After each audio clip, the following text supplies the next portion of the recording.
tiempo real y para que vuelva ella a ingresar. Profe, ya como que está grabando. Sí, ya empezó a grabar, pero sacó a Laura, ¿no?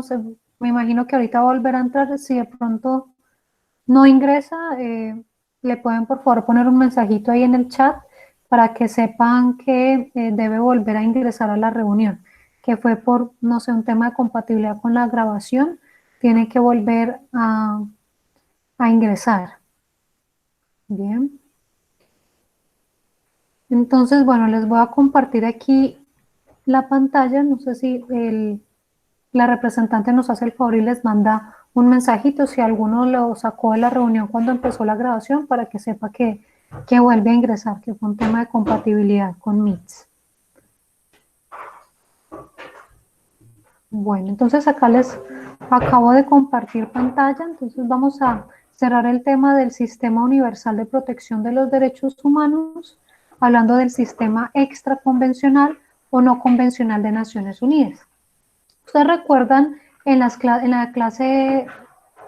última clase que tuvimos del sistema convencional, ¿cuál habíamos dicho que era la diferencia entre el sistema convencional y el sistema extraconvencional? ¿Alguien recuerda?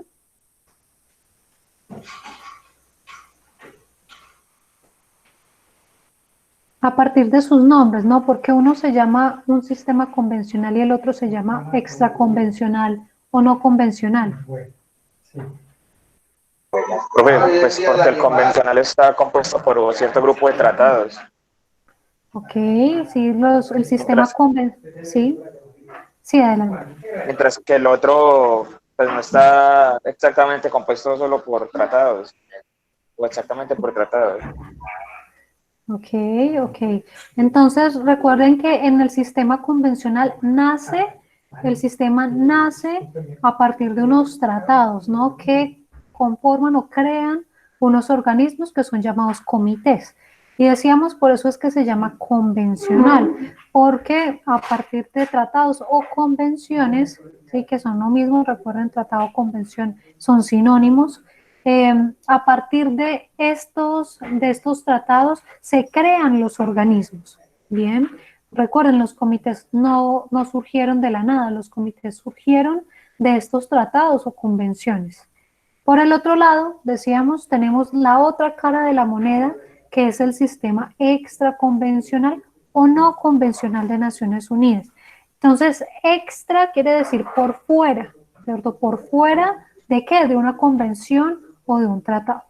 Y es justamente a eso a lo que se hace referencia cuando hablamos del sistema extraconvencional o no convencional de las Naciones Unidas. Estamos hablando de un conjunto de organismos que hacen parte de la ONU, que también tienen el objetivo de promover derechos humanos, pero no fueron creados a través de convenciones o tratados. En cambio, en el sistema convencional estamos hablando de organismos que hacen parte de la ONU, pero fueron creados mediante convenciones o tratados. Y aprovecho este espacio para reiterarles, recuerden que la Organización de Naciones Unidas está compuesto por muchos departamentos y organismos, ¿sí? Cada uno con diferentes fines, con diferentes finalidades u objetivos, realizan diversas acciones. Sin embargo, cuando hablamos propiamente de los organismos que tienen principales funciones en materia de derechos humanos, pues nos remitimos principalmente al sistema convencional, donde nos debe venir a la mente, ¿qué palabra? Si hablamos, La convención. ok, tratados, pero principalmente debería venir a la mente una palabra, que es Comité. comités, ¿cierto? Si hablamos de sistema convencional, nos debe venir a la mente comités de la ONU, ¿sí? Cuando ustedes les digan, hablamos del sistema convencional, que les llegue a la mente comités de la ONU, que ustedes ya saben, los comités son creados por tratados, ¿sí? Pero por lo mismo, tengan en mente siempre, cuando hablamos del sistema convencional, hablamos de comités de la ONU, ¿sí? Y esos son los organismos que vendrían a ser parte de la ONU y que son creados por tratados. Pero ya cuando hablamos del sistema extraconvencional o no convencional, también hablamos de unos organismos que no son los comités y que no fueron creados a través de convenciones o tratados. Ya vamos a hablar de cuáles son. Pero, Profe, sí, o sea que la diferencia en sí es el origen entre el uno y el otro, la manera en que se originó. sí, la principal diferencia tiene que ver, bueno, hay varias diferencias, ¿no? En torno al funcionamiento, en torno al tipo de decisiones que toman, pero también una de las diferencias es el origen, ¿sí? Y de hecho es la diferencia como más clara, más evidente, ¿no? Mientras que el sistema convencional, su origen viene de los tratados, en el sistema extraconvencional, que de ahí viene su nombre, no proviene de tratados, ¿sí? Esos organismos fueron creados por la Asamblea General de la Organización de Naciones Unidas, ¿sí? A través de resoluciones. Es decir, si ustedes ven, esos organismos no los creó un tratado internacional, los creó una resolución de la Asamblea General de las Naciones Unidas. ¿Por qué la Asamblea decide tomar esa decisión de crear esos organismos? Bueno, la Asamblea se basa en los mandatos que están establecidos en la Carta de la Organización de Naciones Unidas. ¿Ustedes recuerdan qué significa la palabra mandato? En términos jurídicos, cuando ustedes ven obligaciones, cuando ven contratos, les hablan del término mandato. ¿Alguien recuerda qué significa mandato? Es como un contrato para realizar determinada labor. Ok, ok. Y por ejemplo, cuando se habla del contrato de mandato en el Código Civil, ¿alguien recuerda a qué se hace referencia principalmente?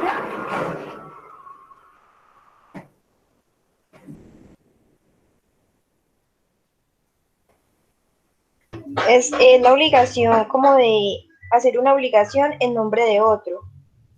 Ok, de cumplir una tarea en nombre de otro, ¿no? Sí, exacto. Entonces, una encomienda que se le realiza de una persona a otra, que es principalmente el tipo de contrato que ejercemos como abogados, el contrato de mandato.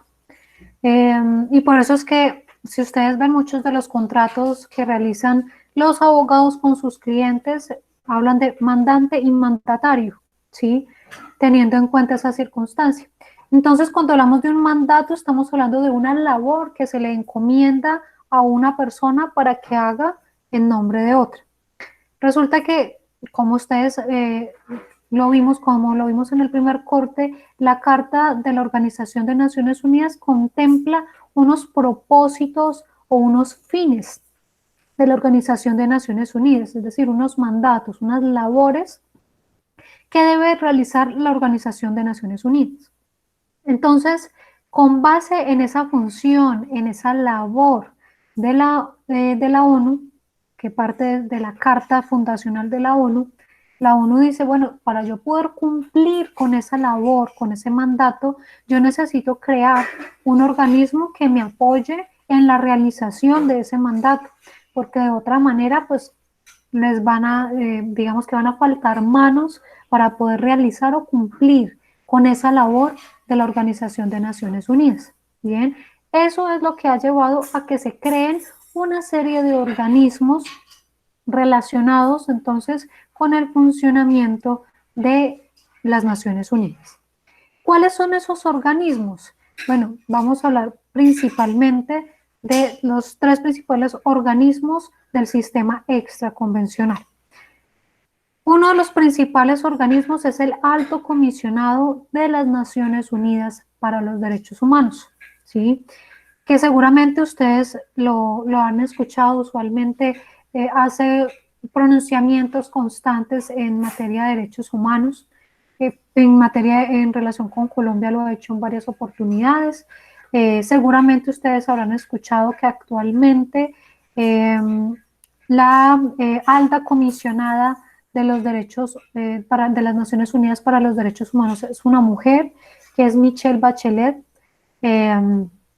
y actualmente pues está ejerciendo esta función. ¿Cuál es la principal función que desempeña el alto comisionado? El alto comisionado proporciona una asistencia técnica para los estados para que ellos puedan aplicar de mejor manera las normas internacionales en materia de derechos humanos. Entonces les brindan un apoyo técnico. Un apoyo técnico significa que les asesoran cuál es la mejor manera de aplicar determinada normatividad a nivel nacional. Cuando, pues, por ejemplo, un procedimiento, una reforma legal o una reforma constitucional puede llegar a ser violatoria de derechos humanos. Entonces, en términos generales, ayuda a los gobiernos a proteger los derechos humanos, a cumplir con sus obligaciones, no reemplazando las acciones que debe realizar el gobierno, sino asesorándole para que pueda realizar de mejor manera este ejercicio, y adicionalmente pues puede llegar a manifestar, ¿no? Públicamente un desacuerdo cuando se toman acciones que atentan contra los derechos humanos. Por ejemplo, habrán visto noticias, ¿no?, en donde dice el alto comisionado reprocha la aprobación de la ley X que vulnera o atenta contra los derechos a la libertad de expresión, por ejemplo. O el alto comisionado, esto pasó también en Colombia frente a los defensores de derechos humanos, que decía el alto comisionado advirtió que el asesinato de líderes sociales en Colombia es una violación sistemática de derechos humanos, ¿sí?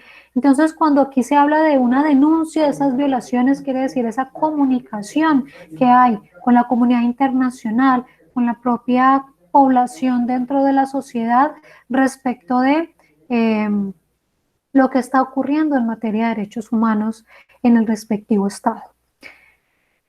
Frente a esas principales funciones, también habría que advertir que, además de realizar ese apoyo técnico a los estados, que por motivo por el cual usualmente el alto comisionado tiene unas sedes en los estados, ¿de qué depende que hayan esas sedes? De los acuerdos con los estados. El alto comisionado no puede disponer de una sede si el estado no está de acuerdo en que exista esa sede en su territorio. Por ejemplo, en el caso de Colombia, en Colombia está la oficina, hay una oficina del alto comisionado de las Naciones Unidas, es decir, es una sede a efectos de Colombia. En el territorio colombiano existe desde el año 1996 aproximadamente, y usualmente hacen ese acuerdo para que esté la sede durante X número de tiempo, y cuando se está venciendo el tiempo pues vuelven a hacer diálogos para renovar esos acuerdos para que esté la sede en Colombia o en el país que corresponda. Pero además de brindar ese apoyo técnico, también tienen otras funciones que han sido bastante importantes y que se han hecho a través de divisiones o departamentos del propio alto comisionado. Por ejemplo, existe una división de investigación y del derecho al desarrollo. Estas 4 divisiones que vamos a estar hablando aquí, todas tienen sede en Ginebra, en la sede principal del alto comisionado de las Naciones Unidas. Entonces, en Ginebra, que es donde está la sede principal del alto comisionado, están estas 4 divisiones. En la primera división, relacionada con la investigación y el derecho al desarrollo, ellos ofrecen una asistencia para la elaboración de políticas, para orientar y fortalecer las capacidades en lo que tiene que ver con derechos humanos. Por ejemplo, de normalizar, es decir, de realizar una mejor legislación en materia de derechos humanos. Usualmente, por lo mismo, elabora guías de modelos de cómo se puede, por ejemplo, crear una política pública sobre personas con discapacidad, cómo se puede implementar de mejor manera los derechos establecidos en X convención. Entonces, realiza una orientación, un apoyo técnico en esa materia. Adicionalmente, bueno, y por ejemplo, cuando habla de normalizar lo que tiene que ver con los derechos humanos, pues también brinda ese apoyo, digamos que en la estructura como tal de este tipo de normatividades. Ahora, en lo que tiene que ver con la división de tratados y derechos humanos, esta división es la que apoya a los órganos creados en virtud de tratados. ¿Eso qué quiere decir? Esta división, ¿a quiénes apoya? ¿A quiénes ayuda?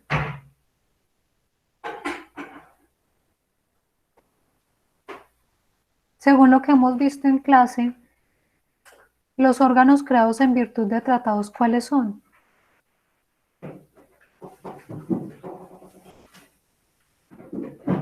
Los comités. Los comités. Los comités. Entonces, si ustedes recuerdan, cuando hablamos acerca de, por ejemplo, el procedimiento de denuncias, estuvimos hablando justamente de que había un organismo que les ayudaba recibiendo las denuncias, y en ese momento les decía, el Alto Comisionado de las Naciones Unidas para los Derechos Humanos recibe las denuncias y ejerce unas funciones secretariales inicialmente. Entonces, Profe, una pregunta. sí. ¿Cómo es la postulación o quién puede ser un alto comisionado? Ese alto comisionado es elegido dentro de la Organización de Naciones Unidas. Son postulados, de hecho, por los propios estados, ¿sí? Obvio, lo que se busca es que el alto comisionado no sea siempre de la misma región, ¿sí? Entonces, los altos comisionados usualmente son postulados por los estados y posteriormente elegidos dentro del marco de la Asamblea General de las Naciones Unidas, y ellos son los que, a partir de las postulaciones que realizan los estados y teniendo en cuenta, digamos, que la región a la que ha representado los anteriores altos comisionados, pues entonces van mirando la representatividad para que se vayan turnando, ¿no? Por ejemplo, para que no siempre sea europeo. Y justamente por lo mismo es que Michelle Bachelet, que si ustedes recuerdan es chilena, fue elegida por dos motivos, ¿no? El primero, la inclusión en materia de género, ¿sí? Y el segundo motivo, la representación a nivel de América, ¿no? Que venía a ser una región que no había sido todavía altamente representada en ese sector, ¿sí?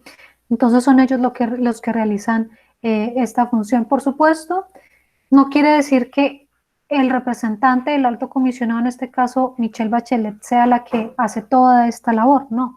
Por supuesto, la oficina del alto comisionado pues tiene un cuerpo de trabajo, un conjunto de personas que están trabajando en estas divisiones, otros que son contratados para las sedes nacionales, ¿sí? Pero ella es la vocera, ¿cierto? La representante del alto comisionado es la que asiste a las reuniones con los estados, la que se presenta ante la Asamblea General, ¿sí? Entonces, digámoslo así, es la representante, ¿no? La vocera frente a toda esa labor que se realiza dentro del alto comisionado. Bien. Y bueno, como les decía entonces, Ya, profe, okay, gracias. con gusto. Entonces, como les decía, esta parte de la división de tratados de derechos humanos, pues el alto comisionado también cumple unas funciones frente a los comités de brindar ese apoyo técnico. Adicionalmente, en la división de operaciones sobre el terreno y cooperación técnica, es la que realiza una supervisión frente al trabajo de campo que llega a realizar la oficina del alto comisionado. Algunas veces que ellos solicitan, por ejemplo, visitas a los estados o que están realizando algún tipo de trabajo de campo, es esta división la que se encarga entonces de hacer el seguimiento a estas labores que se realizan.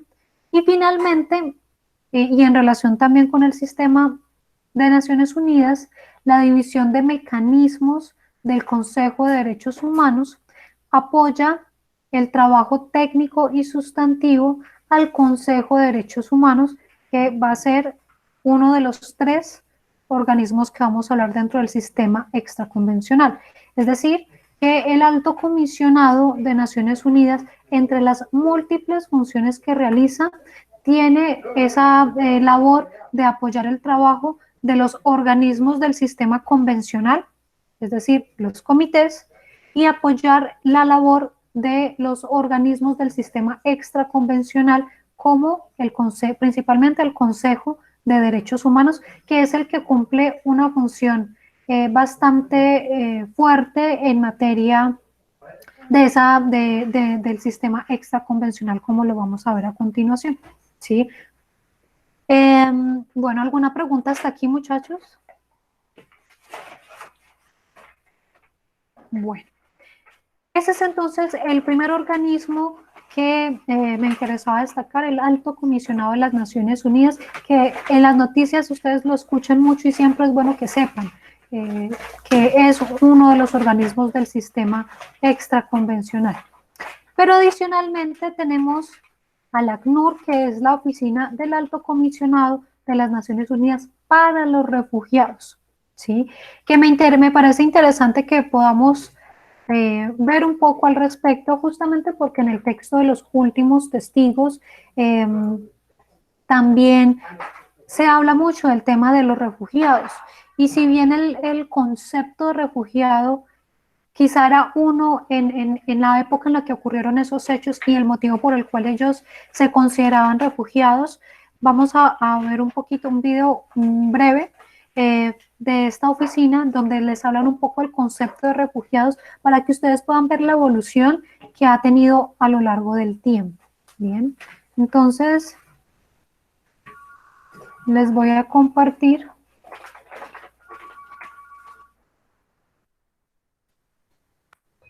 Profe, una pregunta. Sí, adelante. Profe, las funciones que cumple el comisionado que nos estaba comentando es totalmente diferente a las funciones del Alto Comisionado de la Paz en Colombia. O sea, son cosas totalmente diferentes. Sí, son dos instituciones diferentes. Son dos instituciones, digamos que están relacionadas en lo que tiene que ver con derechos humanos, ¿no? Pero son dos instituciones diferentes. Bien. Bueno, entonces les voy a mostrar brevemente que un video introductorio al tema del ACNUR para que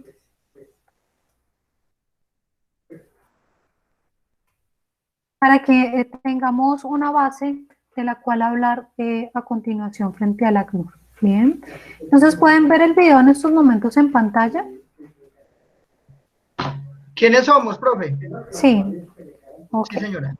Listo, entonces le voy a dar play al video. Si de pronto no escuchan el video, me comentan para volver a compartir la pantalla, que a veces hay que volver a compartir para que puedan escucharlo.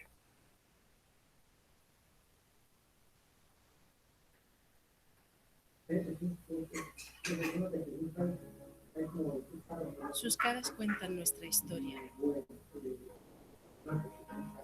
Los desplazados, los despojados, los desfavorecidos. Ellos son lo que somos, a los que ayudamos. Vidas desarraigadas, destrozadas por las guerras, la persecución, los desastres naturales. Son personas bajo el amparo de la Agencia de las Naciones Unidas para los Refugiados.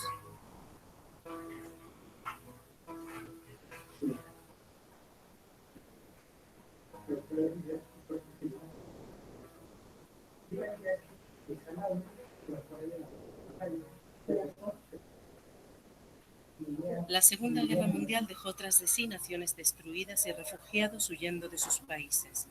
En total, más de 1 millón de personas. Los gobiernos necesitaban ayuda. La crisis necesitaba ser coordinada. En diciembre de 1950 se fundó la Oficina del Alto Comisionado de Naciones Unidas para los Refugiados. En julio de 1951 se adoptó la Convención de Naciones Unidas sobre el Estatuto de los Refugiados. Un refugiado es una persona que se encuentra fuera del país de su nacionalidad y no puede regresar a él debido a fundados temores de ser perseguida por motivos de raza, religión, nacionalidad, opiniones políticas o pertenencia a un determinado grupo social. Sus fundadores pensaron que ACNUR tardaría solo 3 años en completar su trabajo y se equivocaron. En 1956, los húngaros se alzaron en armas contra la ocupación soviética y fueron aplastados. 200.000 personas huyeron de su país. Era la primera emergencia a la que se enfrentaba ACNUR. La década de 1960 fue testigo de la la descolonización en África y de las guerras. Guerras de independencia, guerras civiles, guerras fronterizas. Cientos de miles de personas se vieron forzadas a huir. El problema de los refugiados se convirtió en un asunto global. La base jurídica de ACNUR se modificó en el protocolo de 1967. La Agencia de Responsabilidad Global en materia de refugiados. En la década de los 70, el foco de conflicto estaba en América Latina y Asia. En los años 80 y los 90 estallaron guerras en África, Oriente Medio, el sur del globo. El número de personas en necesidad de protección se disparó. En el Líbano, Somalia, Sri Lanka, Afganistán, Uganda. En 1951, ACNUR comenzó con 34 trabajadores. A finales de 2015 tenía más de 9.300 trabajando en 125 países. Y 146 estados habían firmado la Convención sobre los Refugiados. Su labor fue reconocida con el Premio Nobel de la Paz en 1954 y 1981. A finales del siglo XX, en un mundo de guerras civiles, conflictos étnicos, desastres naturales, aparecieron nuevas víctimas que habían tenido que abandonar sus hogares, pero no sus países. Los principios rectores de ACNUR identificaron a un nuevo grupo de personas necesitadas de protección: los desplazados internos. Los desplazados internos son personas o grupos de personas que se han visto obligadas a huir o a abandonar sus hogares o lugares habituales de residencia como resultado de o para evitar los efectos de los conflictos armados, situaciones de violencia generalizada, violaciones de derechos humanos o desastres naturales o provocados por el hombre, y que no han cruzado una frontera estatal internacionalmente reconocida.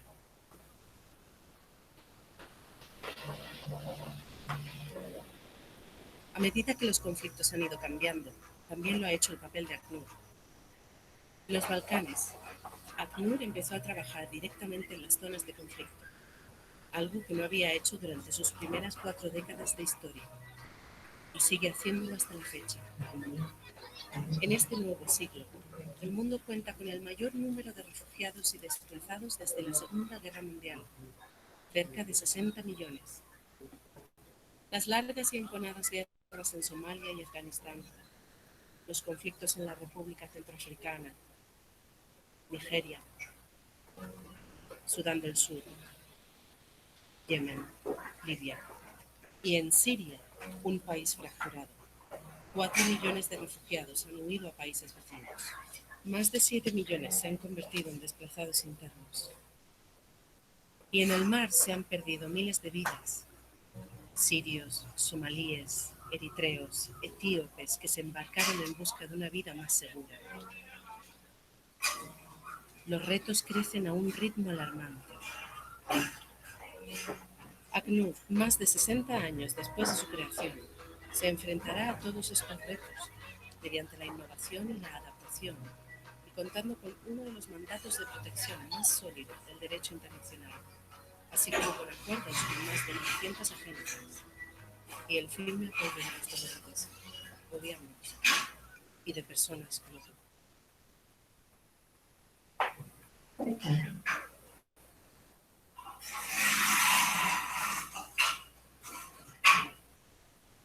Bien, entonces, como acabamos de verlo, en el video, el ACNUR es una de las agencias de la ONU que hacen parte del sistema extraconvencional y que tiene una relevancia bastante importante, pero por supuesto tiene una labor focalizada o especializada, ¿no? Porque a diferencia, por ejemplo, del Alto Comisionado, en donde de las Naciones Unidas para los Derechos Humanos, que su labor es genérica, ¿sí? El ACNUR se enfoca en el trabajo con refugiados. ¿Pudieron notar la diferencia que hay entre el término que usaban en el texto los últimos testigos sobre refugiados y lo que se entiende por refugiados a partir de 1950? ¿Alguien notó la diferencia a partir del video? Que ya no son solamente los dados en las guerras. Ok, ¿algo más?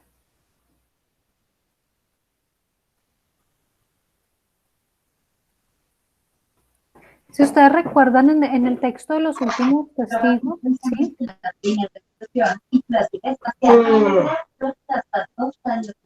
¿Alguien está comentando algo? Bueno, entonces, en el caso del texto de los últimos testigos, si ustedes recuerdan, muchos de ellos mencionaban, ¿no? El que se consideraban refugiados, aunque muchos de ellos técnicamente no salieron de su país, ¿sí? Muchos sí abandonaron, ¿sí?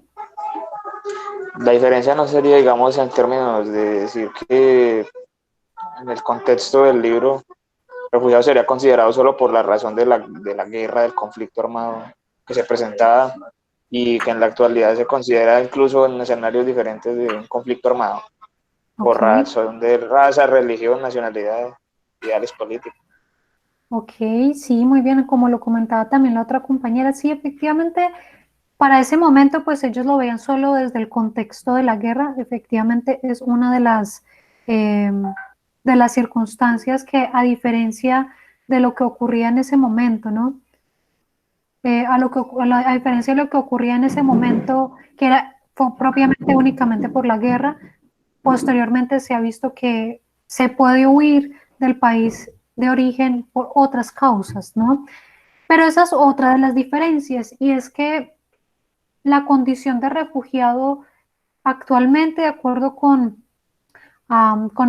los tratados que existen al respecto, para que se obtenga esa condición de refugiado, se debe huir, se debe salir del país de origen. Algunos de los relatos muestran que ellos sí abandonaron su hogar, pero algunos de ellos no salieron de su país. Sí, muchos de ellos se fueron sí a otras ciudades, abandonando su hogar, pero no salieron de su país de origen. Entonces, técnicamente, desde esa perspectiva, no serían considerados refugiados como hoy en día, serían considerados desplazados internos, ¿sí?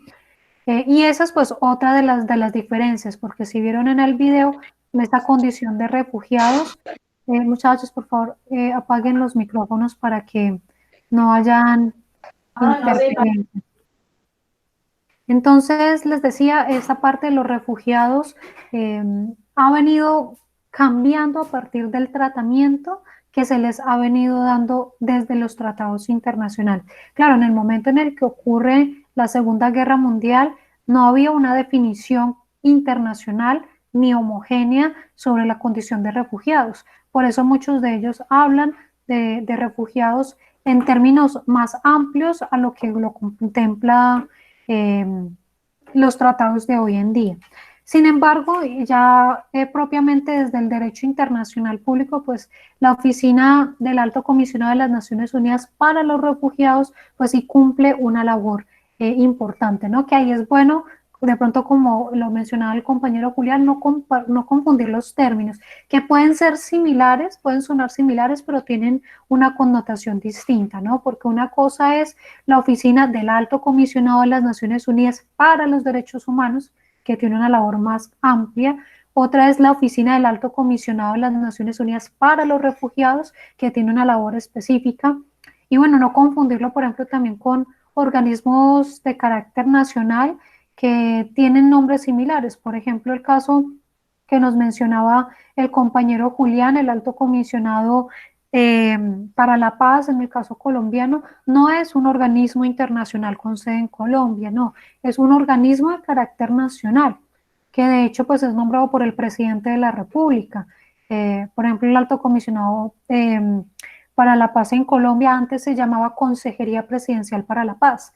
Es un organismo propio del derecho nacional, no proviene como tal del derecho internacional. Tiene un nombre similar y de pronto por lo mismo se presta como para esa confusión, pero no es una agencia de la ONU ni de un organismo internacional, es un organismo nacional.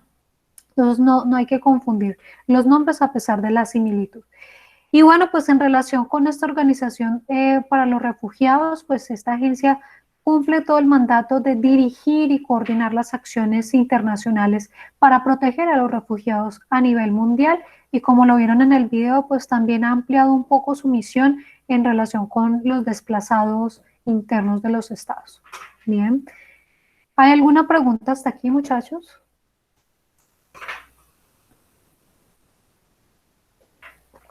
Bueno, entonces, continuando con el tema del sistema extraconvencional, recuerden, les había dicho, íbamos a hablar de los 3 principales organismos, ya hablamos de 2, del Alto Comisionado para los Derechos Humanos y el Alto Comisionado para los Refugiados. El tercer organismo, que es en el que me quiero centrar porque ejerce unas funciones muy importantes dentro del sistema extraconvencional, es el Consejo de Derechos Humanos, ¿sí? El Consejo de Derechos Humanos anteriormente se llamaba Comisión de Derechos Humanos, ¿sí? Que no lo confundamos con la Comisión Interamericana de Derechos Humanos, que es del sistema de América, ¿no? Esta es Comisión de Derechos Humanos, ¿sí? Que fue reemplazada por el Consejo de Derechos Humanos, ¿bien? El Consejo de Derechos Humanos tiene o está compuesto por una serie de organismos.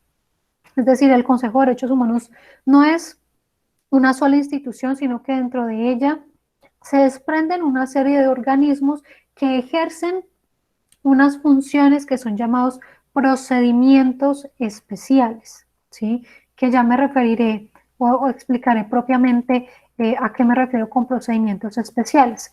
Pero para que se entienda de dónde surgen esos procedimientos especiales, pues es importante entonces saber que eso se da dentro del marco del Consejo de Derechos Humanos, que vino o empezó a funcionar en el año 2006. Anterior, digamos que antes del 2006 era conocida como Comisión de Derechos Humanos. Tiene una característica muy importante, que a diferencia de los demás organismos que hemos venido hablando, el Consejo de Derechos Humanos es un organismo intergubernamental, ¿sí? ¿Por qué es un organismo intergubernamental? Porque está compuesto por representantes de 47 Estados miembros, ¿sí? Es decir, que están representados por los estados como tal, ¿sí? Por eso es intergubernamental, porque quiere decir que está dentro de los diferentes estados.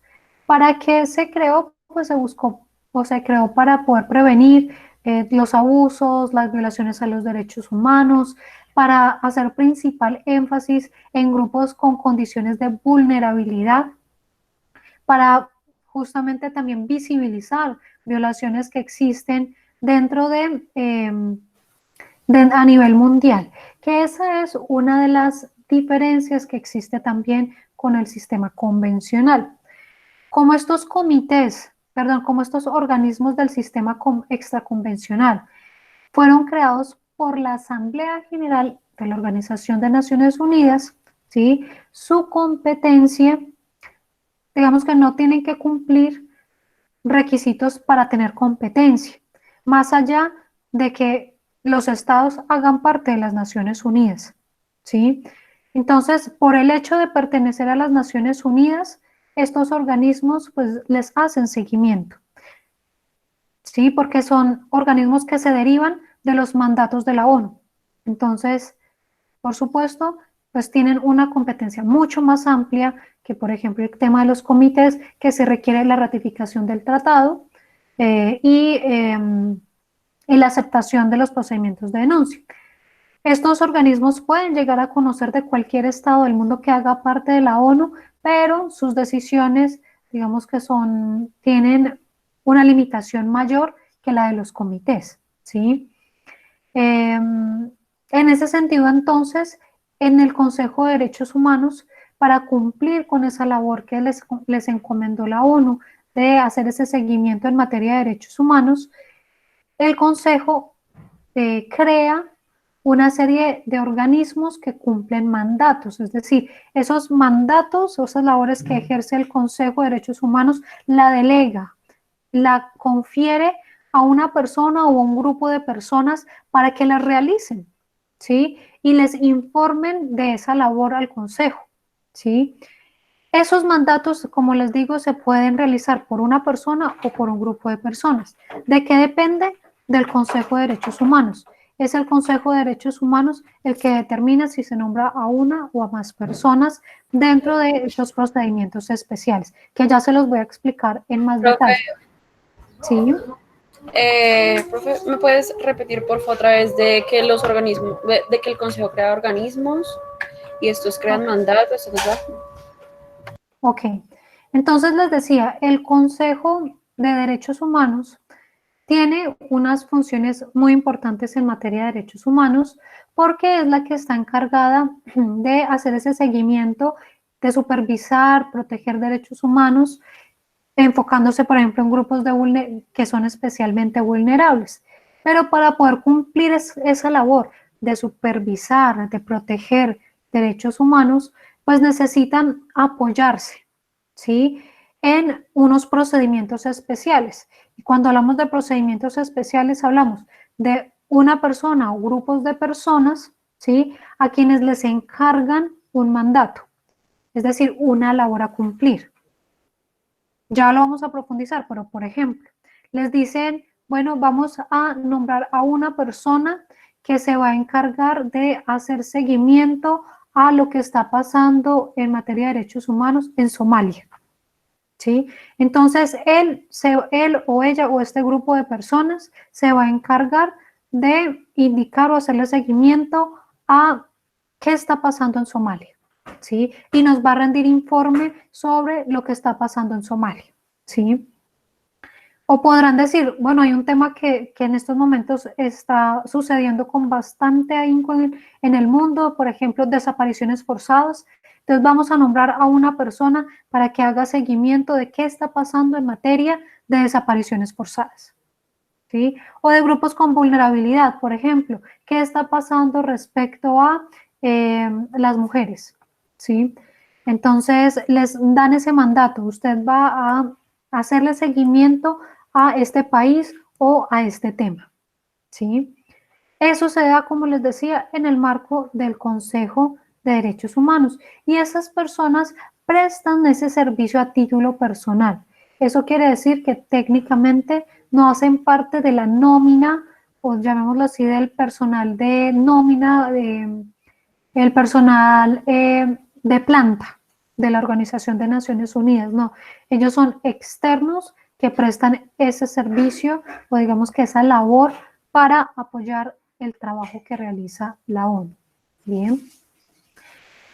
¿Cómo entonces, de cómo se derivó, sí, cómo surgieron esos procedimientos especiales que, como les digo, surgieron dentro del Consejo de Derechos Humanos?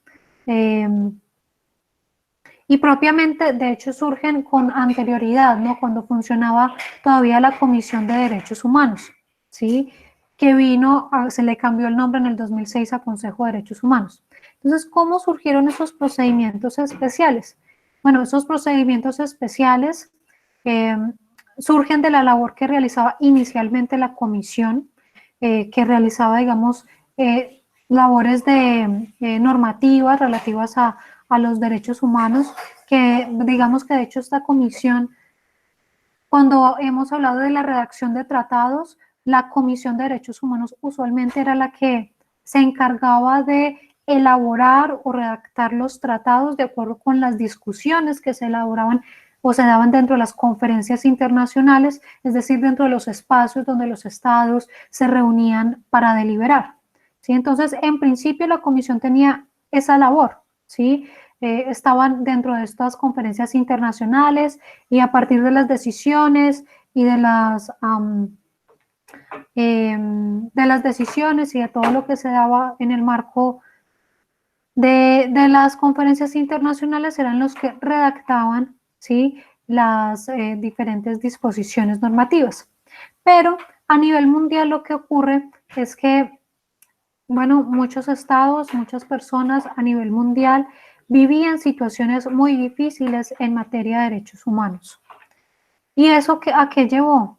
Eso llevó a que sabiendo que existía una comisión de derechos humanos, pues le mandaran cartas a la Comisión de Derechos Humanos poniendo en conocimiento situaciones graves de derechos humanos o incluso presentando denuncias individuales, diciendo aquí yo quiero denunciar a este Estado porque están ocurriendo X o Y situaciones. Pero ¿qué ocurre? Que la comisión no tenía esa función. La comisión en principio no fue creada con esa finalidad de recibir las denuncias, pero les estaban llegando las denuncias, ¿sí? Y por lo mismo, entonces, lo que se decide es que a efectos de poder darle curso a esas situaciones que se estaban poniendo en conocimiento, entonces se empezaron a crear los procedimientos especiales, es decir, esos mandatos o esas labores que en principio no estaba muy bien regulado, que digamos estaban trabajando sobre la marcha, tratando de dar respuesta a lo que sucedía en el mundo. Y por ejemplo, en 1967, la Comisión de Derechos Humanos creó un grupo especial de expertos para que se investigara lo que estaba pasando en África frente a los derechos humanos, que recuerden, por esa época es que se hablaba todo el tema del apartheid, ¿no? De la segregación racial, todo el tema, todavía en muchas partes de África no se habían descolonizado, es decir, todavía veían temas de colonización, en muchos casos incluso de esclavitud. Entonces, se creó un grupo de expertos, es decir, un grupo de personas para que monitorearan, ¿sí? Lo que estaba ocurriendo en África. Y algo similar ocurrió luego en América en 1975, bueno, que ustedes saben también fue una época en donde a nivel de América se estaban viviendo una serie de dictaduras, como ocurrió en el caso de Chile. En el marco de esa dictadura se desaparecieron muchas personas en diferentes países, pero se puso en conocimiento la gravedad de la situación de lo que ocurría en Chile y justamente en el 75 se creó un grupo especial de trabajo sobre la situación de derechos humanos en Chile, para que hicieran nuevamente ese seguimiento, pero enfocándose propiamente en la situación de Chile.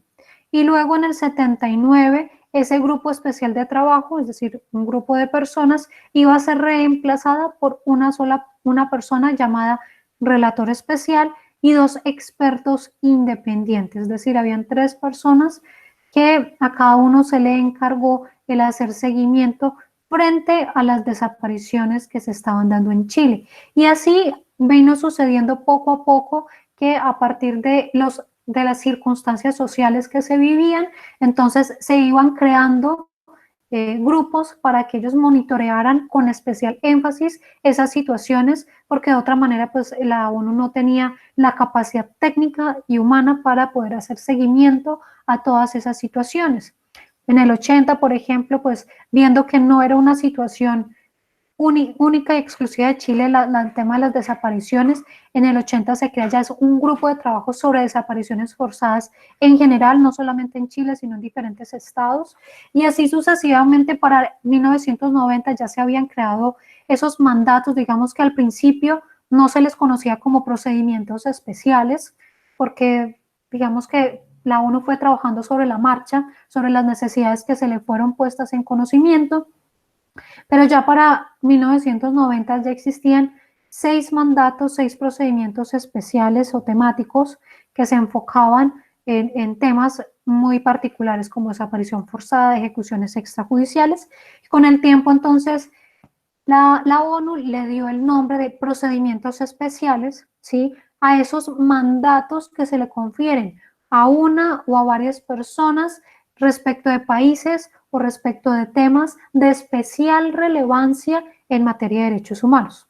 ¿Sí? Entonces, reitero, a partir del trabajo de la Comisión de Derechos Humanos, se empiezan a crear procedimientos especiales que hacen referencia, ¿sí?, a un conjunto, a unos mandatos, a unas tareas, a unas labores que se encomiendan a una persona o a un grupo de personas para que hagan seguimiento en materia de derechos humanos respecto al país o al tema que les encomiende la Organización de Naciones Unidas, ¿sí?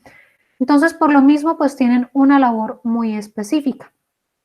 Cuando hablamos de procedimientos especiales, la ONU hace referencia a sus procedimientos especiales bajo 3 nombres. Los llama relatores especiales, ¿sí? Cuando nombra a la persona o a las personas, los puede llamar relatores especiales, los puede llamar expertos independientes o los puede llamar grupos de trabajo, ¿sí? Entonces, así como en el tema del sistema convencional les venía a la mente comités, en el caso del sistema extraconvencional les vienen a la mente altos comisionados de las Naciones Unidas y estos 3 nombres, relatores especiales, expertos independientes y grupos de trabajo, ¿sí? Desde esa perspectiva, entonces, ténganlo en mente, procedimientos especiales, ¿sí? Vienen a ser los mandatos que se les dan, que les da la ONU a una persona llamada relator especial o a un grupo de personas llamados expertos independientes o grupos de trabajo para que ellos ejerzan unas labores en materia de derechos humanos, ya sea en relación con un país o con un tema en específico. ¿Cómo se sabe eso? El Consejo de Derechos Humanos es el que les dice respecto de qué ellos van a ejercer su labor, ¿sí? No es que ellos digan, yo voy a hacer mi trabajo sobre X tema, no. Los procedimientos especiales son creados entonces por el Consejo de Derechos Humanos de acuerdo con las prioridades que el propio Consejo encuentra a nivel global. Para la elección, bueno, la elección de estas personas que realizan los procedimientos especiales, ellos son elegidos por el propio Consejo de Derechos Humanos. El Consejo de Derechos Humanos abre una convocatoria pública y se pueden postular. De hecho, es una convocatoria un poco más abierta, ¿sí?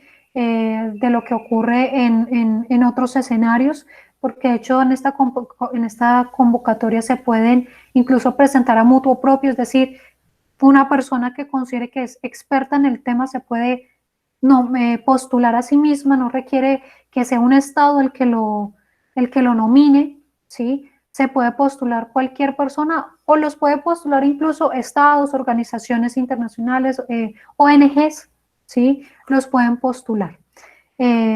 Digamos que tienen un cierto respaldo cuando se hace de esa manera. Pero en últimas, el Consejo de Derechos Humanos, cuando se realiza la elección, considera varios elementos. Considera primero el conocimiento que tiene la persona. Por ejemplo, si quieren nombrar un procedimiento especial sobre pobreza, por ejemplo, que existe un relator de Naciones Unidas sobre pobreza, ¿qué van a hacer? Van a entrar a mirar la hoja de vida de esta persona y van a ver si tiene experiencia en eso. Si realmente no tiene experiencia en derechos humanos, no tiene experiencia en el tema específico que se va a tratar, por ejemplo, pobreza, pues van descartando hojas de vida y van dejando las personas que tengan mayor conocimiento y mayor experiencia frente al tema. Pero además buscan seleccionar a personas que sean independientes e imparciales y que cumplan con unos mínimos de integridad y objetividad. Por ejemplo, pues sería bastante controversial que una persona que, por ejemplo, ha sido denunciada y condenada por corrupción, pues que vaya a postularse al cargo de un relator, por ejemplo, sobre corrupción, ¿sí? Entonces, por supuesto, lo que van a buscar es que sea una persona íntegra que pueda demostrar que tiene una capacidad de ser independiente, de ser imparcial, de actuar con objetividad, ¿bien? Y de acuerdo con ellos, entonces, que el Consejo de Derechos Humanos realiza la elección. Que de hecho, si ustedes recuerdan, en el primer corte vimos una entrevista a Juan Méndez, que él hizo parte de estos procedimientos especiales. Él fue relator de Naciones Unidas frente a la tortura. Entonces ya ahí ustedes pudieron conocer a una persona que ha ejercido la labor dentro del sistema extraconvencional como relator especial. Bien. Profe, Sí. ¿para usted qué estudio se debe tener para aspirar al cargo? Es muy relativo. Depende del tema para el cual se vaya a postular la persona. Por ejemplo, si ustedes revisan a Juan Méndez, por ejemplo, la hoja de vida de Juan Méndez, él habiendo sido relator de las Naciones Unidas respecto de tortura, ustedes van a ver, por ejemplo, que él es abogado, que él para el momento de la postulación tenía más o menos 20 años de experiencia en temas de derechos humanos, que él trabajó con temas de desaparición y tortura en el escenario argentino, porque él es de Argentina. Vivió toda la época de la dictadura argentina y trabajó fuertemente con personas que estaban siendo torturadas, que estaban siendo desaparecidas. Entonces tenía toda una trayectoria, de hecho gran parte de su trayectoria profesional tenía que ver con tortura. Entonces, no solamente es el estudio, sino la experiencia que han tenido en la temática, ¿sí? Como les digo, si por ejemplo yo estoy buscando, o por ejemplo se abre una convocatoria para el tema de educación, por ejemplo hay un relator en materia de educación, por supuesto van a mirar que sea una persona que tenga conocimientos de educación, pero que también haya trabajado, por ejemplo, en organismos relacionados con estos, ya sea organismos nacionales, una trayectoria amplia en materia de educación, por ejemplo, a nivel nacional o a nivel internacional, por ejemplo, que haya tenido experiencia con UNICEF, que haya sido consultor en trabajos relacionados con educación. Entonces, definitivamente no basta con tener los estudios, sino que también van a mirar la experiencia que tiene frente a la materia. Bien. Gracias, profe. Ok. Bueno, y por ejemplo, ya en esta división del trabajo que se ha realizado dentro de los procedimientos especiales, como se los venía mencionando, ha sido muy importante tener en cuenta que los mandatos que se han conferido hasta el momento se pueden dividir en dos tipos de mandatos. Hay unos mandatos temáticos y hay unos mandatos por países, ¿sí? Esos mandatos temáticos o mandatos por países hace referencia justamente a, al tema respecto del cual se le pide a esta persona o grupos de personas para que trabajen. Por ejemplo, los mandatos temáticos hay bastantes, de hecho si ustedes ingresan a la página de la Organización de Naciones Unidas, la Organización de Naciones Unidas tiene el listado actual de mandatos que no son permanentes. El Consejo de Derechos Humanos indica el tiempo por el cual van a estar funcionando, usualmente son 3, 4 años, y después de cuando está, pues, digamos que por vencer el tiempo, ellos hacen un estudio de si renuevan o no renuevan el mandato, ¿sí? Es decir, si renuevan o no esa función. Y usualmente pues nombran al relator o al grupo de trabajo por ese número de tiempo. Cuando se renueva el mandato, usualmente también renuevan a la persona que va a estar encargada de ese mandato. Los mandatos temáticos son amplios desde el punto de vista del país al que van dirigidos, pero son específicos frente al tema. Por ejemplo, el relator de Naciones Unidas frente a la tortura. El relator de Naciones Unidas respecto a la tortura conoce y examina únicamente los temas relacionados con tortura, ¿sí? Por ejemplo, si ustedes recuerdan ese video cuando se entrevistó a Juan Méndez, decía, bueno, ellos se habían pronunciado, por ejemplo, cuando se da la tortura en materia de salud, en el escenario de salud, ¿qué se entiende por tortura? Y miraban contextos o países en donde se han dado estos temas, entonces ellos pueden mirar el tema de la tortura a nivel global, ¿sí? Pero únicamente lo que ocurre en relación con la tortura. En cambio, usualmente los mandatos por países son amplios frente a lo que ocurre en materia de derechos humanos en el país, pero están restringidos únicamente a ese país. Por ejemplo, el relator de Naciones Unidas sobre Somalia. Él puede mirar múltiples aspectos de violación a los derechos humanos en Somalia, pero solo lo puede conocer respecto de Somalia. Bien. A 2017 habían aproximadamente 44 mandatos temáticos y 12 mandatos por país, ¿sí?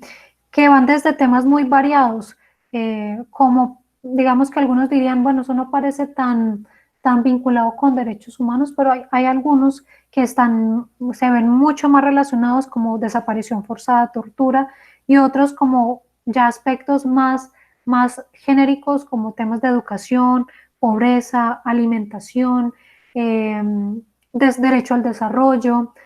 Entonces, todos ellos pues cumplen esa labor en relación con el mandato que se les da frente a las Naciones Unidas. Bien. No sé si hay alguna pregunta hasta aquí.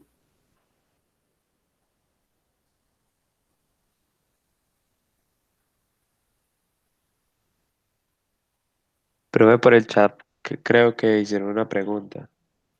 Ok.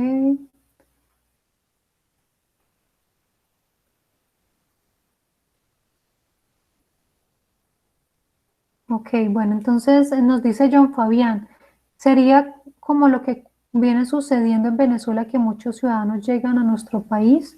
Ah, bueno, pero esa era una pregunta, me imagino, relacionada con el alto comisionado, ¿no? Sino que es que en Meets no me deja verle el chat cuando comparto pantalla, ¿no? Entonces, a veces no me doy cuenta cuando llegan las preguntas. Entonces, en el caso de John, sí, John, cuando hablamos del alto comisionado, sí, justamente tiene que ver con lo que ocurre con muchos de los venezolanos que llegan a Colombia justamente buscando que se les reconozca esa condición como refugiados, ¿sí? Que para eso hay que cumplir también todo un protocolo, no es que yo entre al país y diga yo soy refugiado, no. Para eso se tiene que solicitar también, hay un trámite a nivel diplomático, ¿no? Para que eso se pueda cumplir, ellos verifican que sí tengan esas condiciones y no es solamente en Colombia, eso es a nivel mundial que se cumplen con unos protocolos para poder reconocerles esa condición de refugiados porque definitivamente cuando el Estado los recibe como refugiados adquiere unas obligaciones, ¿sí? Para garantizarles la seguridad y garantizarles que, eh, bueno, que no les vaya a pasar nada en el país. Bien. Valentina preguntaba, profe, ¿me repite la última parte de la diapositiva donde escuché entrecortado? Valentina, ¿me recuerdas cuál diapositiva o Valentina fue la que me preguntó ahorita con el micrófono? No, profe, tranquila, ya me ubiqué. Gracias igualmente. Ah, ok, listo. Y Oriana nos decía si se puede repetir la explicación de los mandatos temáticos. Ok, entonces, cuando hablamos de los mandatos temáticos, recuerden que estamos haciendo referencia a labores que se encomiendan frente a temas concretos, ¿sí? Por ejemplo, les decía, cuando les dicen a un relator, usted va a conocer sobre o va a realizar el estudio frente a desapariciones forzadas, ¿sí? Entonces, eso es un tema, desapariciones forzadas, ¿bien? Y a partir de ello, entonces, pues él va a conocer exclusivamente del tema de desapariciones forzadas, ¿sí? En cambio, los mandatos por países se realiza el mandato frente a un país en concreto. Por ejemplo, para precisarles,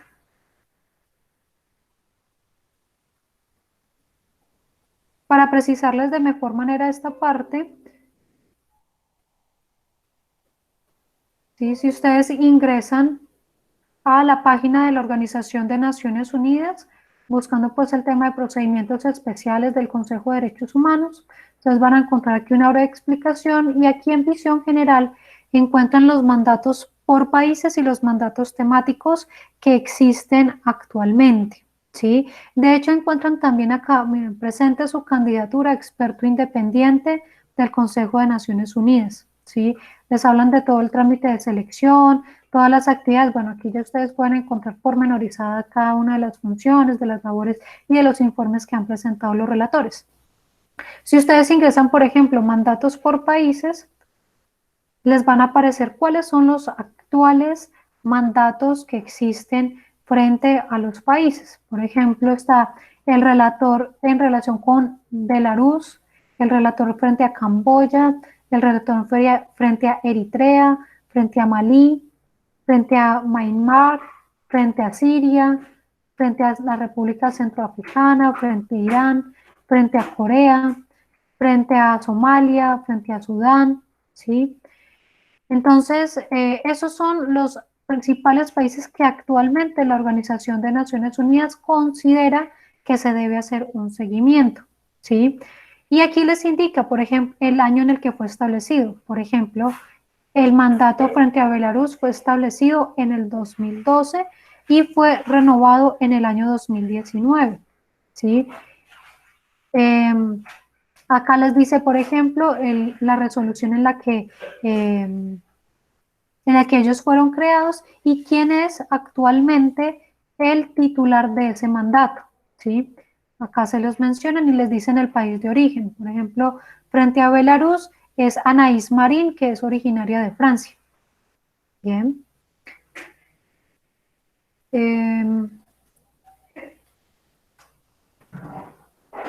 Ok. Y bueno, también ya que estamos en este espacio,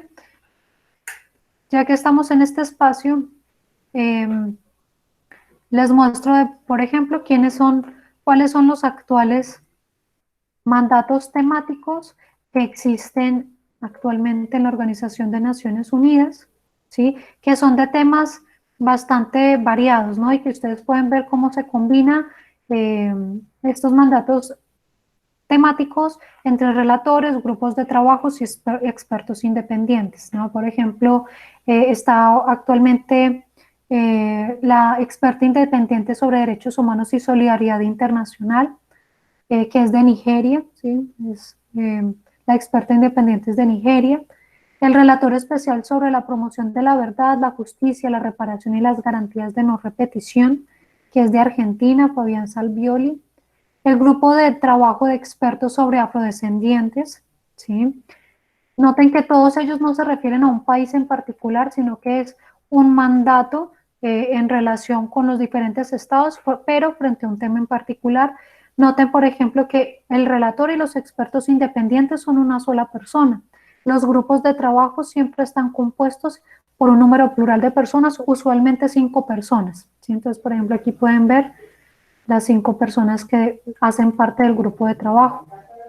Noten, por ejemplo, aquí el relator especial sobre el derecho al agua y al saneamiento, el experto independiente sobre los derechos de las personas con albinismo, el relator especial sobre el derecho a la alimentación, el relator sobre las minorías, el relator sobre defensores de derechos humanos, relator sobre la reunión pacífica y de asociación, la relatora sobre los derechos culturales, el grupo de trabajo sobre desapariciones forzadas, el relator sobre el derecho al desarrollo, el relator sobre los desplazados internos, sobre detenciones arbitrarias.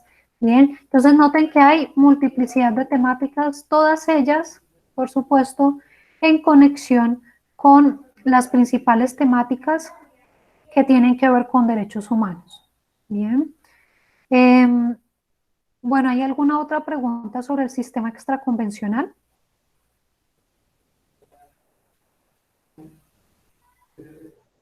Profe, una pregunta. Sí. O sea, el relator está validado, por así decirlo, hasta que haga la presentación del informe. A partir de eso, desde que él presenta el informe final, en adelante puede seguir conociendo de los casos o ya no está habilitado para eso. Ok. Todo depende del mandato que les da el Consejo de Derechos Humanos. Usualmente el mandato no es tanto por la presentación de un informe, sino por un tiempo. ¿Sí? Usualmente el mandato se les confiere por 3 o 4 años y usualmente ellos presentan informes anuales, ¿sí? De diferentes temáticas, ¿no? Por ejemplo, el relator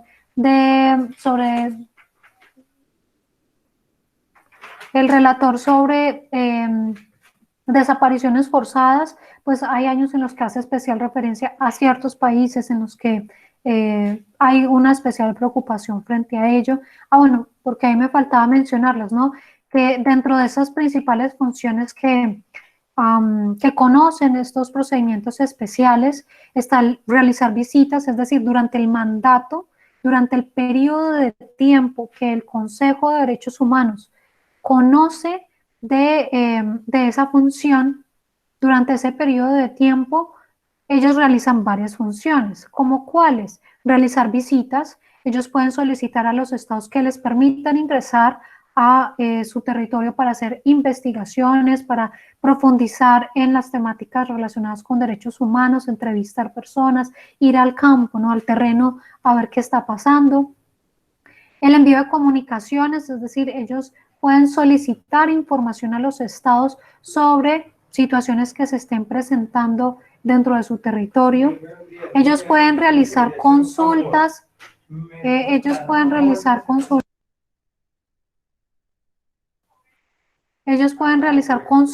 seminarios para realizar.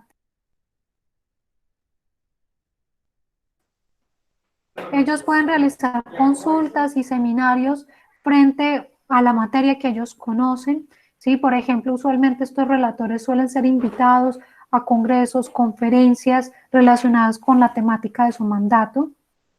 Presentan informes anuales ante el Consejo de Derechos Humanos en donde informan los hallazgos, los avances que han realizado en la labor de su mandato, y además ellos presentan informes directamente ante la Asamblea General de las Naciones Unidas frente a lo que está pasando, las principales problemáticas que ellos están conociendo. Bien. Entonces, esas labores, más que por presentar un informe, es un mandato por un periodo de tiempo, y durante ese periodo de tiempo realizan todas estas funciones que les acabo de mencionar. ¿Listo? Bueno, ¿hay alguna otra pregunta, muchachos? Profe. Sí. Profe, yo le quería aquí hacer como un anuncio parroquial. Lo que pasa es que en Netflix hay una película que se llama Sergio, que es sobre un diplomático. Se llama Sergio la película. Okay. Sergio, es un diplomático de la ONU que tiene pues como un final como bastante dramático. Él es un diplomático que lucha por la paz entre Estados Unidos e Irak. Entonces la película es muy recomendable y ahí se muestran como las funciones que tienen los diplomáticos que están encargados de estos mandatos de lo que estamos hablando, profe. Muy recomendable la película. Ok, Julián, muchas gracias por la recomendación. Entonces, bueno, la miraré para ver qué tal está. Y también, bueno, pues a los demás compañeros. Sergio se llama la película.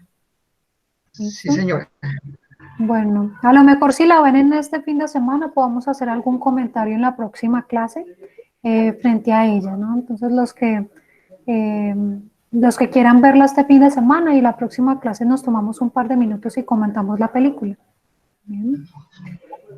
Bueno, listo. Entonces, con esto daríamos cierre a lo que tiene que ver con el Sistema Universal de Protección de los Derechos Humanos, teniendo claro que si bien la ONU tiene muchas instituciones relacionadas de una u otra manera con los derechos humanos, pues hay dos grandes sistemas, el sistema convencional y el sistema extraconvencional, que cumplen labores muy importantes y específicas para la protección de los derechos humanos a nivel global. Bien. Teniendo en cuenta esto, entonces, vamos a hablar un poco ahora acerca de los sistemas regionales de protección. Bueno, vamos a hacer una abrebocas al respecto y pues continuaremos ya en la próxima clase teniendo en cuenta pues el tiempo. Pero entonces recordemos que hemos hablado de un sistema universal de protección de derechos humanos, que lo llaman universal bajo el entendido que tiene un ámbito de aplicación y de protección que va dirigido a prácticamente el mundo entero, por lo menos a la gran mayoría de los estados que conforman el globo terráqueo. Bien. Pero ¿qué ocurre? Que después de la Segunda Guerra Mundial y de la conformación de la Organización de Naciones Unidas, la ONU empieza también a promover la necesidad de crear también sistemas regionales de protección de los derechos, ¿sí? ¿Y por qué realiza la ONU esa promoción de que los estados de las diferentes regiones del mundo creen sus propios sistemas de protección? Eso tiene un propósito muy importante, y es que si bien la ONU tiene esa misión de salvaguardar la seguridad, la paz internacional, lo cierto es que no siempre es fácil de cumplir esa misión, sobre todo teniendo en cuenta que hay en el mundo casi 200 países, y si ustedes miran, si a veces es difícil que el Estado pueda regular y pueda limitar la protección en su propio estado, pues imagínense ahora teniendo esa labor de supervisar lo que ocurre a nivel mundial. Bien, entonces por lo mismo se entiende que son complementarios estos dos sistemas de protección, en el sentido en el que se busca reforzar la protección de los que brindan los estados cuando ellos hacen parte tanto del sistema universal como de los sistemas regionales. Bien, ¿ustedes qué entenderían por algo regional? ¿A qué se hace referencia cuando se habla de algo regional?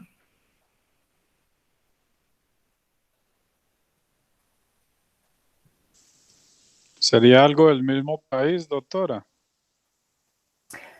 Bueno, digamos que pero proyectándolo a nivel internacional, porque si digamos, ¿sí? Continental. Ok, algo con proyección continental, va más referido por ahí. Si ustedes lo miran, por ejemplo, a nivel del Estado, a nivel nacional nosotros también hablamos de regiones, ¿no? Y hacemos referencia a cómo esa parte territorial se puede dividir territorialmente en unas porciones, ¿cierto? De acuerdo con unas características, ¿no? Por eso a nivel de Colombia se habla de la región andina, la región Caribe, la región de la Amazonía, la región de la Orinoquía. Sí, sí se pronuncia así. Bueno, entonces, bueno, del Orinoco, ¿no? Entonces, se hablan de estas regiones, de la región del Pacífico, ¿no? Si ustedes recuerdan por allá aquí haciendo memoria de las clases del colegio, ¿no? De ciencias sociales que nos hablaban de las regiones de Colombia, ¿no? Que hablaban de 5 regiones. Esas regiones, ¿por qué se hablan a nivel nacional de esta manera? Porque están agrupadas por unas características culturales y geográficas, ¿no? Que la región andina pues está ubicada en los Andes y tiene unas características propias, la región Caribe pues está en la costa Caribe y pues tiene también unas características propias, y eso mismo pasa a nivel internacional. A nivel internacional, si ustedes ven, pues cada continente tiene sus propias características y tiene sus propios países, ¿sí? Y desde esa perspectiva,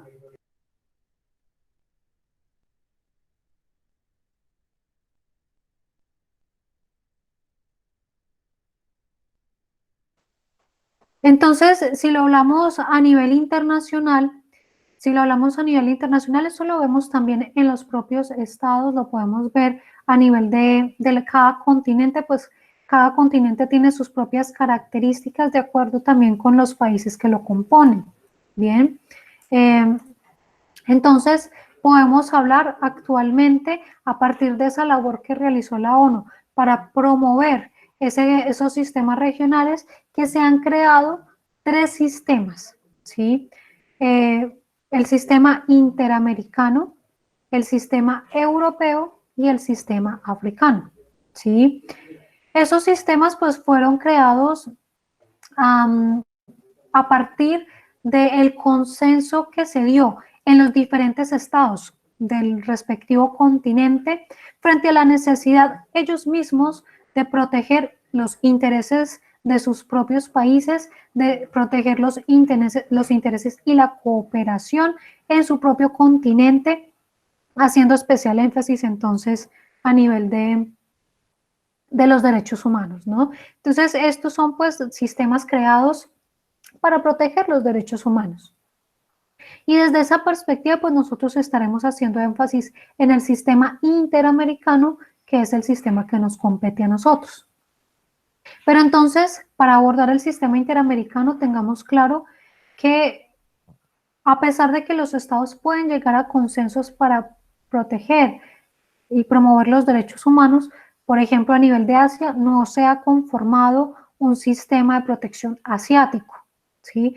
Bueno, eso tiene que ver mucho con también los propios rasgos culturales de los países asiáticos, pero a nivel de Asia no existe y tampoco existe a nivel de Oceanía, ¿sí? Solamente se ha creado a nivel interamericano, a nivel europeo y a nivel africano. Y de hecho, pues ustedes habrán visto o recordarán la lectura de El origen de los derechos humanos, en donde justamente mencionamos que justamente existían estos tres sistemas y les hablaban de los tratados que los fundaron. Por ejemplo, que en el caso europeo, pues se creó en 1950 con la Convención Europea de Derechos Humanos, que el sistema interamericano, funciona con sus organismos a partir del 78, cuando entró en vigor la Convención Americana que había sido aprobada en el 69, que el sistema africano empieza a funcionar con la Carta Africana de Derechos Humanos y de los Pueblos, que ya se dio por allá en la década de los 80. Entonces noten que el origen de estos sistemas no se dio de manera simultánea, sino que requirió de un consenso, de un diálogo entre los estados de cada continente para poder ponerse de acuerdo en los tratados, para ratificarlos, para crear sus organismos, para poder hacer parte de todo ello. Bien, entonces no es un resultado que se haya dado de un día para otro. Esos sistemas regionales se crean, por supuesto, bajo el diálogo y el auspicio de los estados que lo conforman. Bien. Y recordemos también, como les mencionaba en el primer corte, que cuando hablamos de sistemas de protección de derechos humanos, no hacemos referencia únicamente a organismos, estamos haciendo referencia a un sistema. Recuerden, un sistema es un conjunto de engranajes, de elementos, y en este caso, cuando hablamos de sistemas de derechos humanos, pues hablamos de un conjunto de organismos y de tratados que están dirigidos a la protección de derechos humanos. Y si hablamos de sistemas regionales, pues estaremos haciendo referencia a un conjunto de organismos y de tratados específicamente dirigidos para una región. Por ejemplo, el Convenio Europeo de Derechos Humanos no aplica a nivel del continente americano. De la misma manera que la Convención Americana es propia del continente americano, no aplica ni para el europeo ni para el africano, cada uno de los cuales tiene sus propios tratados y sus propios organismos. Bien, entonces yo no puedo demandar a Colombia ante el sistema europeo, ni el sistema europeo puede demandar a un Estado europeo en el sistema interamericano. Cada uno funciona en su respectiva región. Bien. ¿Es claro hasta ahí, muchachos? ¿Hay alguna pregunta? No, profe. Ok. Bien, entonces cuando estamos hablando acerca de, ya centrándonos propiamente en el sistema interamericano de derechos humanos, pues vamos a hacer referencia a cuáles son los organismos que hacen parte del sistema interamericano y cuáles son los tratados, los principales tratados de derechos humanos que se aplican a nivel del continente americano. Bien, que recuerden, un estado puede hacer parte de los dos sistemas. Un estado, por ejemplo, Colombia hace parte del sistema de la ONU, del Sistema Universal de Protección de los Derechos Humanos, pero también hace parte del sistema interamericano. Eso significa que en teoría Colombia tiene un fuerte compromiso a nivel internacional en materia de derechos humanos porque ha ratificado tratados tanto del sistema universal como del sistema regional. Bien, pero al mismo tiempo eso no significa que si hay una denuncia yo puedo acudir a los dos al mismo tiempo, que ya hemos hablado de eso, que ya sí se debe seleccionar si acudo al uno o al otro en relación con denuncias, ¿no? Pero bueno, teniendo entonces eso claro, vamos a hablar de esos organismos que hacen parte del sistema interamericano de derechos humanos. ¿Cuáles son esos organismos? Esos organismos del sistema son dos. Bueno, los dos principales, ¿no? Que son la Comisión Interamericana de Derechos Humanos y la Corte Interamericana de Derechos Humanos. Bien, esos son los dos organismos. Miremos ahora cómo surgieron, cómo se dio el sistema interamericano de derechos humanos, cómo surgió. Bien, después de la Segunda Guerra Mundial, a nivel del estado del continente americano y también a partir de la promoción que se hace de la Organización de Naciones Unidas, porque en las diferentes regiones se promuevan los derechos humanos, la Organización de Naciones Unidas, siguiendo, velando entonces por esa labor, esa función, velando también por esa función, entonces en 1948 se aprobó la Declaración Americana de los Derechos y Deberes del Hombre. Esa declaración es el equivalente a nivel del continente americano de la Declaración Universal de Derechos Humanos, ¿sí? Recuerden, así como la Declaración Universal de Derechos Humanos tiene una importancia muy grande porque fue, digamos que el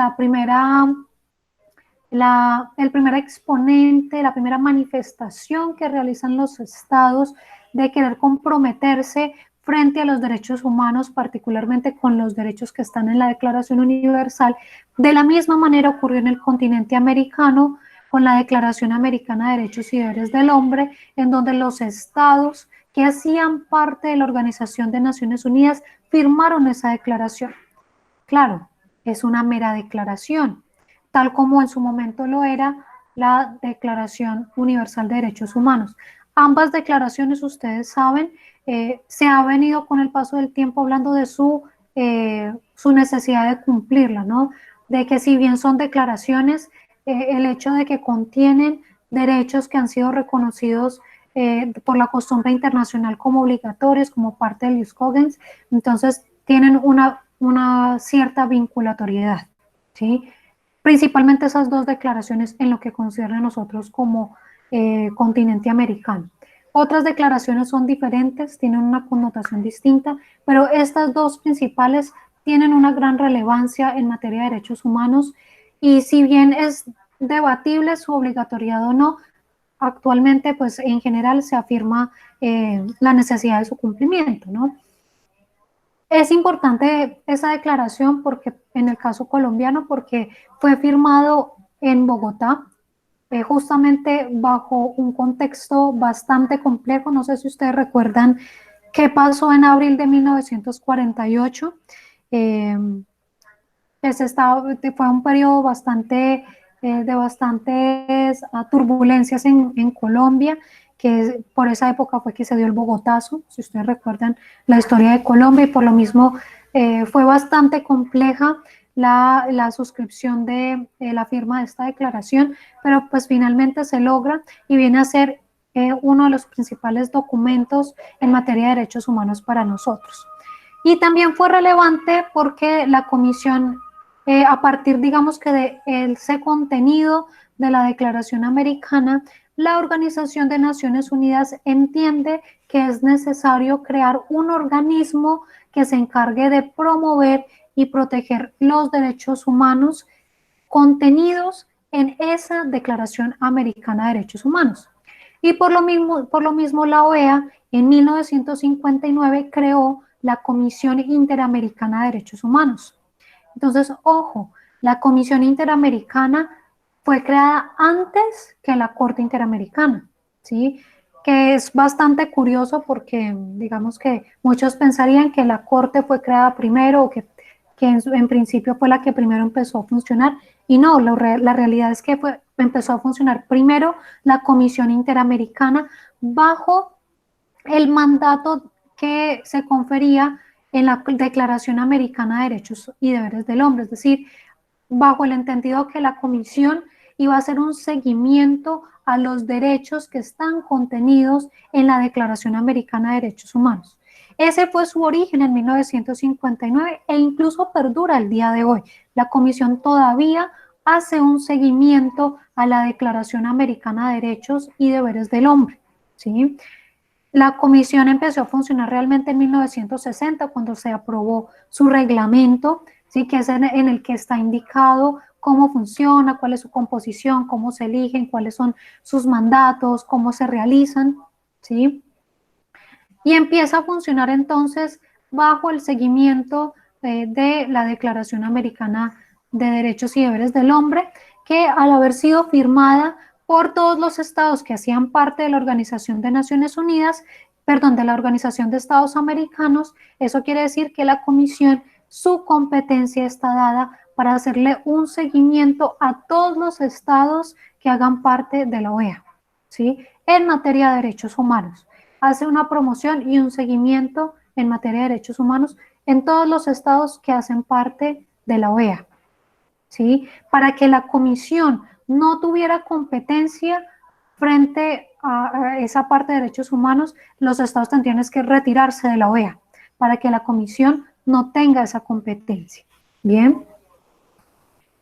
Luego, en 1961, pues la comisión empezó a realizar, a cumplir con sus funciones. En el 61 empieza a realizar visitas in loco. ¿Qué significa visitas in loco? Significa visitas en el lugar, visitas en el estado, ¿sí? ¿Para qué? Pues para verificar qué es lo que está sucediendo en materia de derechos humanos en ese país, o incluso para investigar situaciones muy particulares que estén sucediendo en materia de derechos humanos. Por ejemplo, la comisión hace no tanto tiempo, hace unos 4 años más o menos, solicitó una visita en México para hacerle un seguimiento a las desapariciones de 43 estudiantes en Ayotzinapa, ¿sí? Que fue, digamos, un escándalo que se dio en materia de derechos humanos en México en ese momento, de la manera en la que se desaparecieron los estudiantes de una escuela normal, es decir, de un colegio allí. Y solicitó la visita en loco y ha hecho a partir de ello todo un seguimiento en esa materia. Entonces la comisión tiene la posibilidad de realizar esas visitas in loco, ¿sí? Para observar pues la situación de derechos humanos en el país o para investigar una situación en particular. Desde esa creación en 1961 ha hecho un poco más. Profe, una pregunta. Para realizar la visita, ¿el estado al que se van a dirigir debe de autorizar dicha visita o ellos lo hacen sin previa autorización? No, gracias por la pregunta. Sí, efectivamente, cuando la comisión quiere realizar una visita, la comisión le expresa al Estado el interés de realizar la visita y el Estado tiene que dar la autorización expresa para ingresar al territorio. Si el Estado no autoriza la visita, la comisión no va a entrar.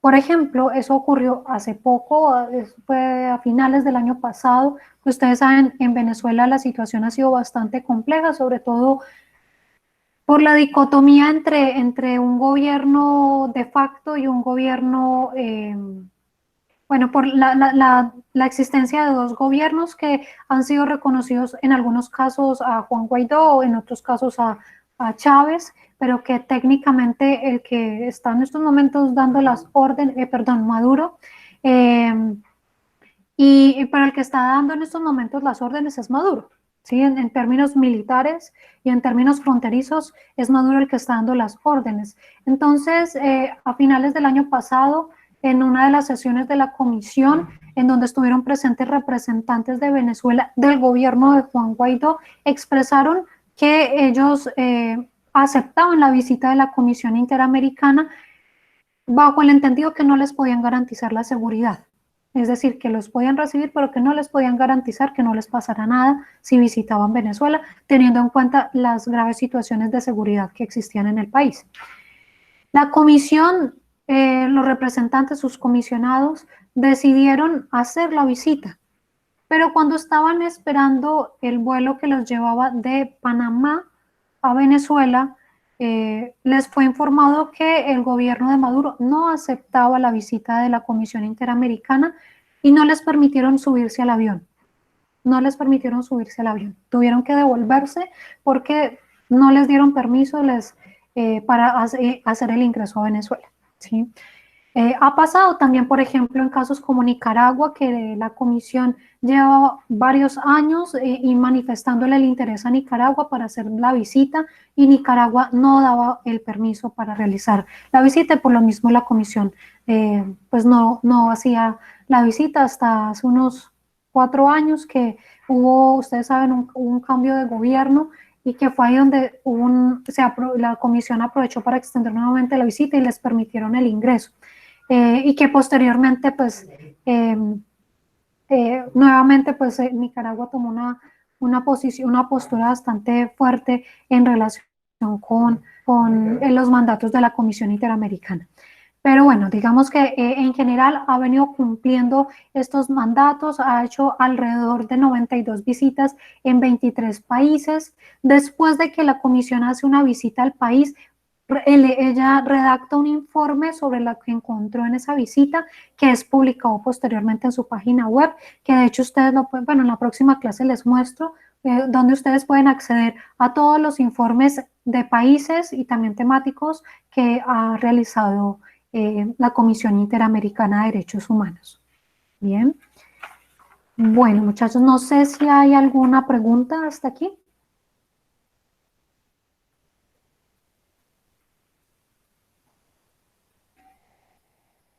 Bueno, entonces si no hay más preguntas, vamos a dejar el tema hasta ahí por el día de hoy. Quiero verificar si Manuela Cárdenas se pudo conectar.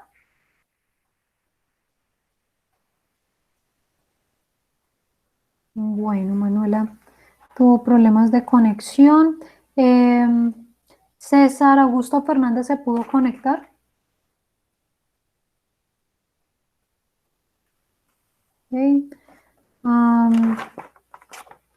Listo, pues ellos eran los que nos hacían falta por conectarse. Bueno, muchachos, entonces en la próxima sesión estaremos continuando con el tema del sistema interamericano y hablaremos también un poco acerca de cómo presentar una denuncia ante el sistema interamericano, que seguramente pues será de interés para algunos de ustedes el llegar eventualmente a presentar una petición o denuncia ante el sistema. Bien. Bueno, muchachos, pues si no hay preguntas, entonces pues les agradezco la asistencia el día de hoy y que tengan un feliz almuerzo. Muchas gracias, profe, igualmente. Gracias, profe. Bueno, muchachos, que estén muy Hasta luego, bien. profe. Hasta luego. Muchas gracias, profe. Hasta luego, profe, muchas gracias. Bueno, hasta luego. Gracias. Profe, yo le hablo por su número personal para Sí, que Jessica. ustedes mirar a ver mi situación. Dale, sí, por Muchas favor. gracias, profe. Bueno, Jessica, igualmente. Feliz día, bendiciones para ustedes. Gracias, Jessica, igualmente, que tengas un feliz día. Hasta luego, profe, que esté bien, muchas Ok, gracias. que estén bien.